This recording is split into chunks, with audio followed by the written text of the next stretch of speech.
bagaimana reaksi orang Kristen seharusnya ketika melihat banyak ketidakadilan yang terjadi di sekitar kita? Let's dive deeper into the verse in verse.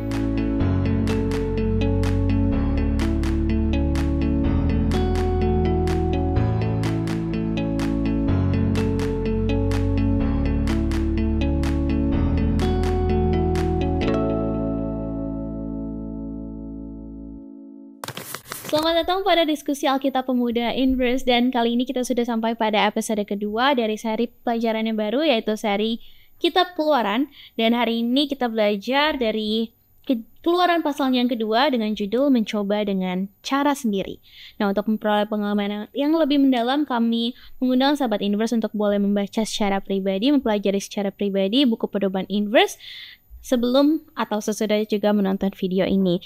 Dan saya bersama-sama dengan Bang Wilson, Kalana, dan juga Daniel. Shalom. Shalom. Baik, Bang Wilson boleh pimpin kita di dalam doa. Baik, mari kita bersatu dalam doa. Ya Tuhan, Allah Bapa kami dalam kerajaan surga, biarlah kiranya Engkau boleh hadir bersama dengan kami. Sebenarnya kami akan berdiskusi mengenai pelajaran kedua dari seri pelajaran di Kitab Keluaran ini. Biar ada hikmat kebijaksanaan yang boleh menjadi bagian kami semua, sehingga apa yang kami pelajari, kami sampaikan, boleh menjadi berkat bagi kami dan bagi yang mendengar. Dalam judul harapan kami, dalam Yesus kami berdoa. Amin. Amin. Sahabat Inverse boleh membaca Keluaran pasalnya yang kedua selengkap-lengkapnya di tempat masing-masing. Kami akan membacakan ayatnya yang ke-11 sampai ke-15. Baik, ayat 11-12. Pada waktu itu, ketika Musa telah dewasa, ia keluar mendapatkan saudara-saudaranya untuk melihat kerja paksa mereka. Lalu dilihatnya lah seorang Mesir memukul seorang Ibrani, seorang dari saudara-saudaranya itu. Ia menoleh ke sana sini, dan ketika dilihatnya tidak ada orang, dibunuhnya orang Mesir itu dan disembunyikannya mayatnya dalam pasir. Ayat 13 dan 14, ketika keesokan harinya ia keluar lagi, didapatinya dua orang Ibrani tengah berkelahi. Ia bertanya kepada yang bersalah itu, "Mengapa engkau pukul temanmu?" Tetapi jawabnya, "Siapakah yang mengangkat engkau menjadi pemimpin dan hakim atas kami? Apakah engkau bermaksud membunuh aku sama seperti engkau telah membunuh orang Mesir itu?" Musa menjadi takut sebab pikirnya, tentulah perkara itu telah ketahuan. Ayat 15, ketika Firaun mendengar tentang perkara itu, dicarinya ikhtiar untuk membunuh Musa. Tetapi Musa melarikan diri dari hadapan Firaun dan tiba di tanah Midian, lalu ia duduk-duduk di tepi sebuah sumur. Oke. Baik, di Keluaran 2 ini ada 3 perikop tentang Musa ya. Dan mungkin Bang Wilson boleh tolong jelaskan fokus pelajaran kita sesuai dengan topik kita, yaitu mencoba dengan cara sendiri. Baik, kalau kita lihat sebenarnya di dalam Keluaran pasal 2 ini tadi seperti sudah dibilang ada 3 perikop. Ini menarik juga ya, karena 3 perikop ini seolah-olah juga adalah gambaran daripada 3 periode daripada kehidupan Musa, yaitu kehidupan di awalnya 40 tahun pertama, lalu kemudian kehidupan keduanya 40 tahun di padang gurun, lalu kehidupan ketiganya 40 tahun memimpin bangsa Israel. Nah, fokus kita ada di dalam perikop yang kedua yang menggambarkan tentang bagaimana ketika dia memulai pelayanannya menurut pertimbangannya sendiri. Nah, jadi kan ketika itu yang menarik adalah ketika dilihat bahwa salah satu daripada saudara-saudaranya, bangsa Ibrani itu dianiaya, dia mau membela. Dan kita lihat bagaimana apa yang dia lakukan itu membawa sebuah perubahan, baik dari bagaimana Musa akhirnya harus melarikan diri, dan bagaimana sepertinya seolah-olah rencana Tuhan untuk membebaskan bangsa Israel melalui Musa seperti seolah-olah tertunda. Nah, mungkin ada pelajaran-pelajaran bisa kita ambil juga tentang bagaimanakah caranya supaya kita bisa mengetahui kapan sih sebenarnya ini rencana Tuhan untuk saya bertindak atau tidak. Nah, mungkin kalau yang mau saya bagikan secara singkat adalah terdapat di dalam bagaimana Musa itu memulai tindakannya. Nah, di dalam ayatnya yang mana ini tadi ya, 12. Ia menoleh ke sana sini. Ya, mungkin itu sebagai kata kunci. Jadi kalau ditanya, kadang-kadang kita berpikir, bagaimanakah saya tahu apakah saya harus bertindak atau tidak? Kalau respons kita adalah kita melihat ke sana sini, ke kiri kanan, bisa untuk 2 hal, supaya orang lain gak ada yang lihat karena ini hal yang buruk, atau supaya semua orang banyak yang lihat karena ini kita mau pengen lihat. Jadi kalau fokus kita melihat ke sini sana, itu biasanya itu belum waktunya. Tapi kalau misalnya kita fokusnya dan melihat kepada ke atas, ya bertanya kepada Tuhan, seperti nanti di pelajaran kita berikut dalam contohnya Yesus kan bertanya kepada Tuhan, apakah ini sudah waktunya, apakah ini lagi, barulah kita bisa tahu sebenarnya ini perlu bertindak atau tidak. Mungkin itu secara gambaran, secara singkat yang dalam pelajaran kita pada pekan ini. Oke, thank you Bang Wilson. Dan tadi sudah sebutkan bahwa Musa bertindak melawan ketidakadilan, tapi akhirnya ia harus melarikan diri karena sadar nih, keliru ternyata ya. Dan bahkan mengancam nyawanya karena diancam oleh Firaun untuk dibunuh. Nah, sebenarnya bagaimana seharusnya reaksi kita sebagai pemuda Kristen ketika melihat ketidakadilan yang terjadi di dunia ini? Kapan kita bisa tahu kita harus bertindak, speak up gitu? Mungkin di media sosial suka speak up-nya kali ya. Atau kapan kita sebenarnya kita harus diam gitu? Mungkin buat sharing Daniel dan Kalana. Kalana. Jadi kalau dari bacaan ini menurut aku setuju sama Pastor Wilson bahwa sebenarnya Musa ini tahu bahwa ini sebenarnya belum waktunya dia, karena dia masih ada khawatir dan rasa takut ya kan, sehingga dia menoleh ke sana kemari. Nah, kalau ketika kita hidup sekarang ini sebagai orang muda, gimana caranya supaya kita ketika kita melihat keadilan apa sebaiknya yang kita lakukan? Aku rasa dari dulu hingga sekarang sebenarnya aturannya tetap sama. Kita seharusnya melihat dulu case-nya itu seperti apa, lalu kita bertanya kepada Tuhan, atau kita bisa mempertimbangkan apa yang sebaiknya kita lakukan tanpa akhirnya mencoreng mungkin nama Kristen itu sendiri, ya kan? Dan karena kita bukanlah ini juga ya, kadang-kadang karena kita adalah orang muda, jadi kayak semangatnya menggebu-gebu. Kadang-kadang kita begitu cepat memutuskan tanpa mempertimbangkan banyak hal gitu. Dan kadang-kadang kita berpikir bahwa kalau kita tidak bergerak, siapa lagi? Itu kadang-kadang adalah sesuatu hal yang menjadi bumerang ya, karena kita bukanlah pahlawan yang gimana-gimana. Jadi yang dimana kita harus selalu menjadi yang melakukan sesuatu gitu. Kadang ada waktunya bahwa kita tidak perlu secara frontal bertindak, tapi mungkin ada satu hal lain yang bisa kita lakukan, ya kan? Dan mungkin selanjutnya bisa dilanjutkan oleh Brother Daniel. Kalau kita lihat bahwa Musa sudah mendapatkan banyak sekali pendidikan dari militer dan kemudian kepintaran di dalam Universitas Mesir lah kita katakan ya. Tapi satu hal yang dia tidak miliki adalah kerendahan hati. Maka dari itu ini adalah pelajaran yang paling penting bagi Musa. Karena saya yakin dalam kondisinya dia yang seperti itu, gue udah bisa segalanya nih. Saya udah punya segalanya. Title-nya udah oke. Anak angkat Firaun gitu kan. Jadi semua dia udah ada gitu. Tapi satu hal yang dia belum punya adalah pelajaran untuk kerendahan hati. Dan kerendahan hati ini juga sebenarnya bisa dilihat dari bagaimana kita mengetahui penulis dari kitab Keluaran itu adalah Musa itu sendiri. Dan dia nggak malu untuk menulis kesalahan dia. Jadi kerendahan hati memang penting. Oleh kemudian yang kedua adalah ketika kita melihat ketidakadilan yang terjadi dalam kehidupan kita atau di hadapan kita, maka satu hal yang perlu kita ingat adalah kita harus punya kepekaan hati untuk melihat apakah ini harus kita bela atau tidak. Kalau Yesaya mengatakan milikilah kasih, lalu kemudian belalah hak-hak orang yang tertindas, belalah anak yatim dan perkara janda-janda. Jadi maksudnya adalah pertama hal yang perlu kita miliki adalah kepekaan terhadap situasi yang tidak adil dalam dunia saat ini. Kepekaan itu dapat kita rasakan, dapat kita miliki ketika kita memiliki hubungan yang baik dengan Tuhan. Kembalinya ke sana lagi. Lalu yang kemudian yang kedua adalah bagaimana kita memiliki dasar yang kuat atas apa yang kita ingin lakukan. Jadi maka dari itu dasar atau setiap perbuatan yang ingin kita lakukan harus berdasar kepada Alkitab atau firman Tuhan. Jadi iman kita bukan menjadi praduga. Kayaknya kalau lakuin ini benar nih. Tapi kayaknya benar juga deh kalau begini gitu. Itu praduga. Tapi kalau iman itu adalah berlandaskan dengan Alkitab saja. Jadi maka yang kedua adalah ketika kita ingin menyikapi sesuatu ketidakadilan yang ada di hadapan kita, jangan landaskan dengan emosi ya.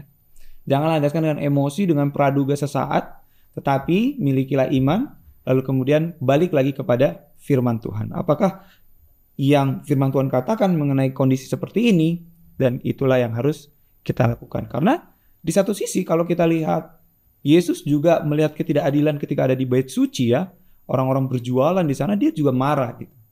Dia marah, dia membalikan meja-meja penukar uang dan dia mengatakan apa? Rumahku akan disebut rumah doa tetapi engkau menjadikannya sarang penyamun. Jadi di satu sisi ada tindakan tegas yang perlu kita lakukan, tapi ada juga pendekatan yang lebih pelan-pelan untuk menghadapi ketidakadilan yang terjadi. Maka dari itu penting sekali untuk memiliki kepekaan. Dan kepekaan itu bisa kita dapatkan atau kita bisa latih melalui pelajari firman Tuhan dan memiliki hubungan yang baik dengan Tuhan. Oke, amin. Ya, memang ya dar-der-dor banget kalau anak-anak muda habis lihat ini langsung pengennya speak up dengan nada yang tidak baik, waktu yang tidak baik, salah bicara, akhirnya semua runyam juga ya. Akhirnya pendeta yang harus menyelesaikan juga kadang-kadang mungkin ya. Iya. Oke, kalau gitu ini kan kesalahan Musa. Bagaimana Tuhan menggunakan kesalahan Musa ini untuk kebaikan? Janji Tuhan apa yang bisa kita temukan bagi kita hidup saat ini di zaman ini dari peristiwa Tuhan menggunakan kesalahan Musa untuk kebaikan? Mungkin Bro Daniel dan kalian boleh sharing. Bagaimana kita bisa? Bagaimana dari peristiwa ini kita boleh melihat bahwa Tuhan menggunakan kesalahan Musa itu untuk kebaikan. Gimana aplikasinya untuk kita di zaman ini? Aplikasinya adalah jangan malu untuk datang kepada Tuhan. Seringkali aku temui di kalangan orang muda ya teman-teman, aduh dan kayaknya udah gak layak deh untuk datang sama Tuhan, berdosa banget gini. Real. Sebenarnya boleh aja, itu justru bagus kalau kita sadar bahwa kita penuh dengan dosa. Tapi ingat di dalam 1 Yohanes 1 ya ayat yang ke-9 apa ke-8 dibilang apa? Jika kita mengaku dosa kita, maka Allah adalah setia dan adil sehingga Ia akan menyucikan kita dari segala kejahatan kita. Jadi bagus untuk memiliki kepekaan bahwa kita salah, bahwa kita berdosa, bahwa kita pernah melakukan hal yang salah. Tapi jangan lupa pintu kasihan Tuhan itu masih ada untuk kita dan pintu itu akan selalu ada bagi kita. Jadi jangan terlalu takut untuk datang kembali kepada Tuhan. Jangan tunggu sempurna dulu baru datang kepada Tuhan. Tapi ingatlah bahwa Tuhan itu seperti seorang pembuat yang menggunakan tanah liat ya. Dia bisa membentuk kita. Bahkan ketika kita mungkin merasa diri kita tidak layak, dan ingatlah bahwa Tuhan akan melayakkan kita. Jadi ini pelajaran yang penting bahwa Tuhan bisa menggunakan kita semua. Pertanyaannya adalah apakah kita mau digunakan gitu loh. Tuhan itu bisa melakukan berbagai cara dalam kehidupan kita, tapi pertanyaannya adalah apakah kita membiarkan Tuhan masuk dalam kehidupan kita. Ada satu ayat dalam Wahyu ya. Di dalam Wahyu dikatakan, lihatlah aku berdiri dan mengetok di depan pintu. Aku akan masuk jikalau ada yang membukakan dan aku akan makan bersama-sama dengan mereka. Jadi Tuhan itu hanya bisa mengetuk. Membukanya adalah pilihan kita.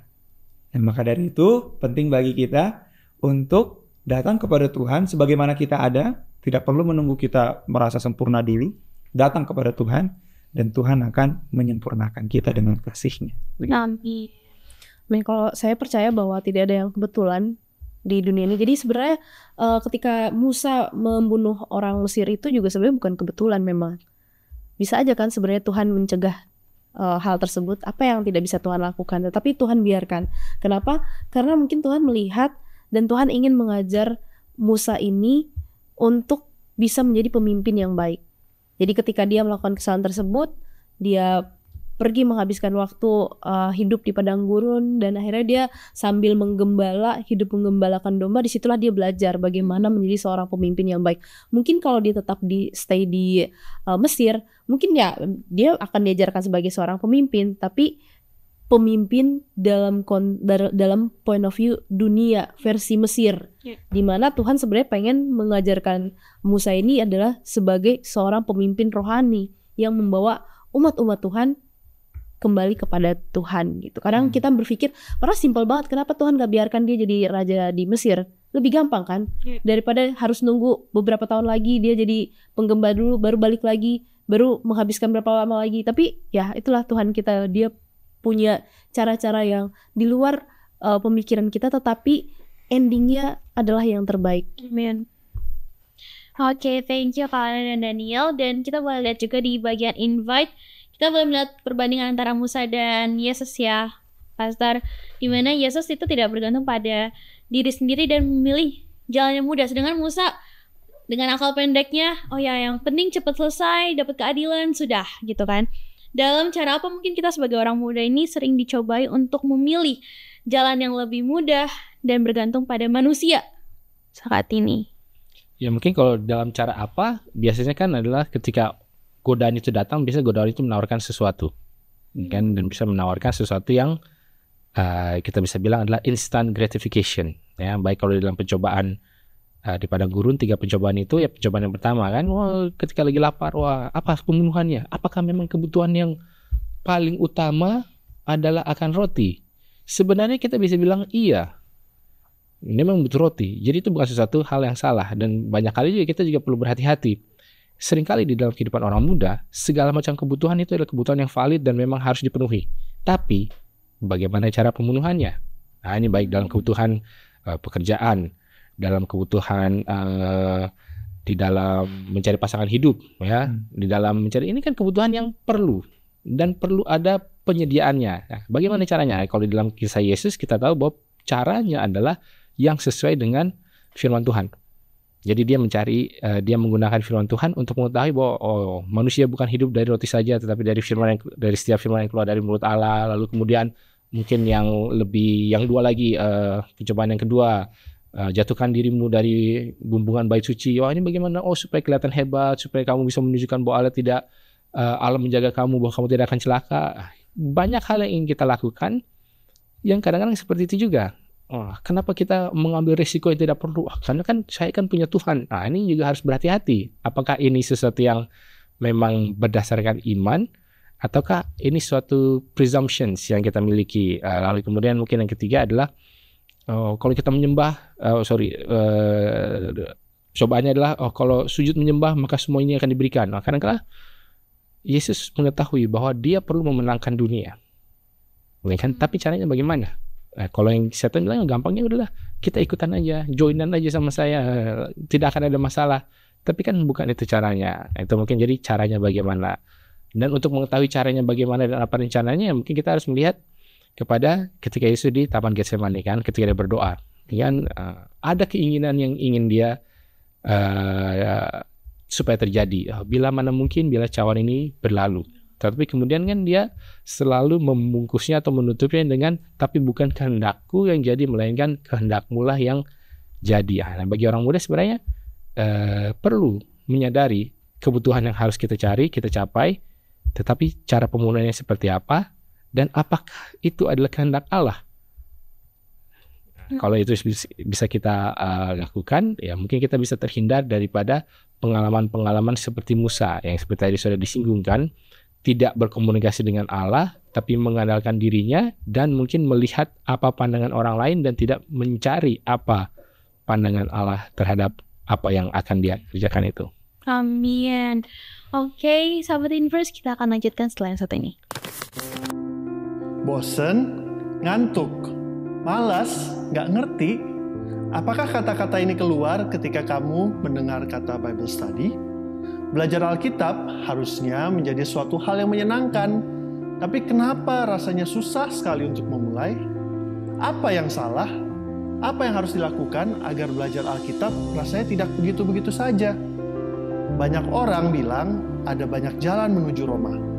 Jika pepatah ini benar, kami percaya Tuhan pasti sudah sediakan lebih banyak lagi jalan menuju Alkitab, menuju Dia. Hanya saja, jalan-jalan itu mungkin belum terlihat oleh kita. Tapi kita bisa meminta. Yesus pernah berkata dalam Matius 7 ayat 7, "Mintalah, maka akan diberikan kepadamu. Carilah, maka kamu akan mendapat. Ketuklah, maka pintu akan dibukakan bagimu." Bagaimana cara memintanya? Lewat doa. Berdoalah untuk meminta hikmat dan kemauan yang kuat untuk belajar Alkitab. Setelah itu, mari buka Alkitab dan belajar sedikit demi sedikit sesuai kemampuanmu. Jika kamu bingung mau mulai dari mana, Inverse Indonesia memiliki Bible Study Guide yang bisa membantumu menentukan apa yang ingin kamu pelajari. Semua dikemas dengan bahasa yang mudah dimengerti. Inverse juga berusaha keep in touch untuk menemani kamu belajar Alkitab. Ada sosial media, diskusi melalui podcast, semua dilakukan untuk mengingatkan kamu bahwa kamu tidak sendiri. Bahwa kita sama-sama bertumbuh dalam Tuhan, kita belajar bersama-sama, kerja bersama-sama untuk Tuhan. Dan kalau suatu saat kamu kembali merasa jenuh atau buntu, selalu ingat, ada banyak jalan menuju Roma. Ada banyak cara untuk belajar Alkitab dengan menyenangkan, dan kami harap Inverse adalah salah satunya. Open your heart dan open your Bible. Let us dive deeper into the verse. Inverse.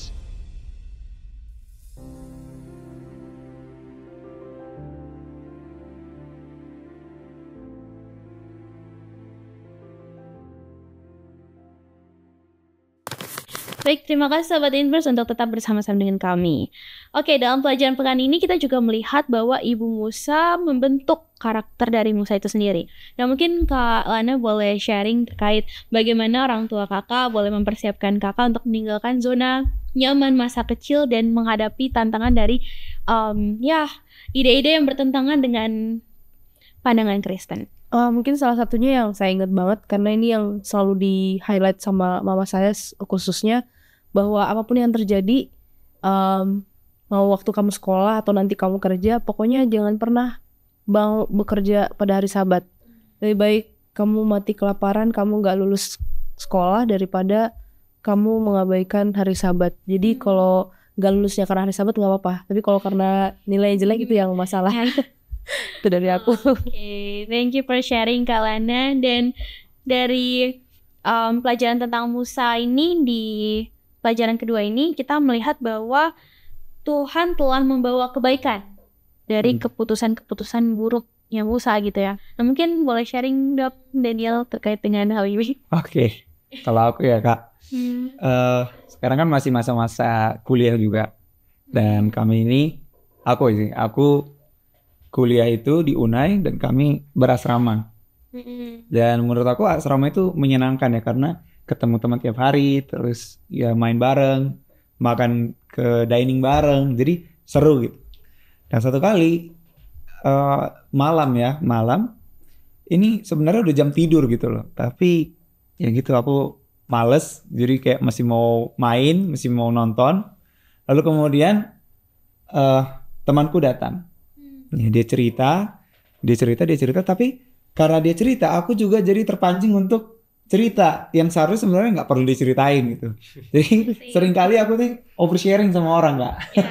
Apalagi kalau udah malam tuh, kayak suasananya udah malam, terus udah ngobrolin sesuatu, iya. Jadinya aku oversharing dan hal-hal yang nggak perlu aku omongin, jadinya diomongin. Dan menurut aku itu keputusan yang buruk. Iya. Tapi puji Tuhan, rupanya itu menjadi kekuatan buat teman aku. Nah, itu menjadi penguat juga bahwa ada nih orang yang sama yang mengalami hal yang sama dengan gua gitu loh.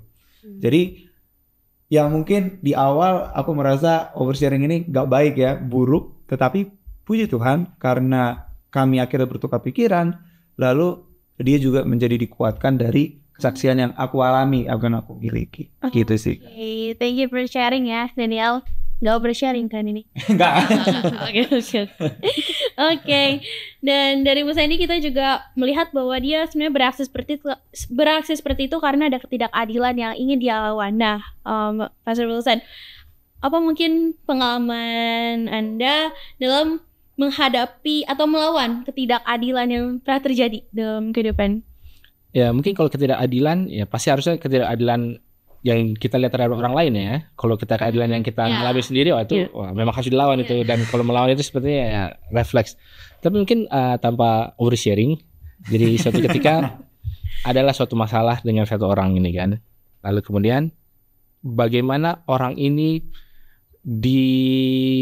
bukan difitnah lah ya, tapi alasan dia mengambil sebuah keputusan itu dipelintir. Jadi sehingga seolah-olah memang dia sengaja melakukan hal ini.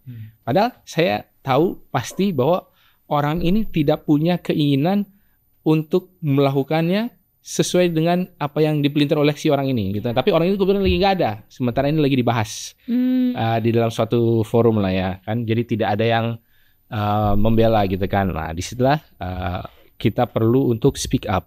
Jadi coba untuk memberikan, menggambarkan, oh enggak kok orang ini enggak begini, ini alasannya, ini situasinya, ini kondisinya, supaya apa? Supaya orang bisa punya gambaran yang lengkap. Dan kadang-kadang memang salah satu bentuk ketidakadilan yang paling sering terjadi adalah di mana ketika sebuah keadaan atau sebuah situasi itu disalah kaprahkan. Dan kadang-kadang begitu mudahnya bagi kita untuk kalau kita juga punya sesuatu yang buruk terhadap si orang ini, kita ikutan. Oh ya, ini orang ini begini. Kalau misalkan kita nggak punya urusan, ya dia bukan teman saya, kita nggak ada, adalah biarinlah, peduli amat. Tapi kadang-kadang kita perlu, kalau kita tahu itu bukanlah sesuatu yang benar, ya kita perlu menjaga reputasi orang. Ini kadang-kadang yang sangat sulit. Kalau menjaga reputasi diri kita sendiri kan, oh ya gampang, karena ini urusan dengan kita.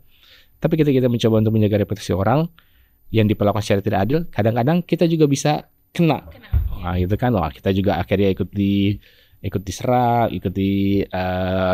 dipermasalahkan. Tetapi itulah cara bagaimana kita bisa mengetahui bahwa memang tidaklah mudah untuk speak up melawan ketidakadilan, dan selalu ada resikonya, dan selalu ada implikasi dan akibatnya. Nah, kita harus bisa menyadari, meyakini bahwa resiko ataupun implikasinya itu tidaklah sebanding dengan prinsip yang harus dipertahankan. Nah, mungkin ya karena tidak mau oversharing juga, jadi susah menggapainya gitu ya. Kalau ini apa spesifik ini bagaimana, tapi paling enggak. Tapi paling enggak yang bisa kita pahami adalah bahwa ada harga yang harus dibayar kita speak up. Tapi yang perlu kita sadari juga adalah bahwa itu adalah sesuatu yang patut untuk diperjuangkan. Oke, thank you for sharing yang tidak oversharing. Oke, tidak terasa kita sudah sampai pada penghujung diskusi kita. Mungkin Pak Wilson, Kalina dan Daniel boleh memberikan satu closing statement terkait pelajaran 2 ini.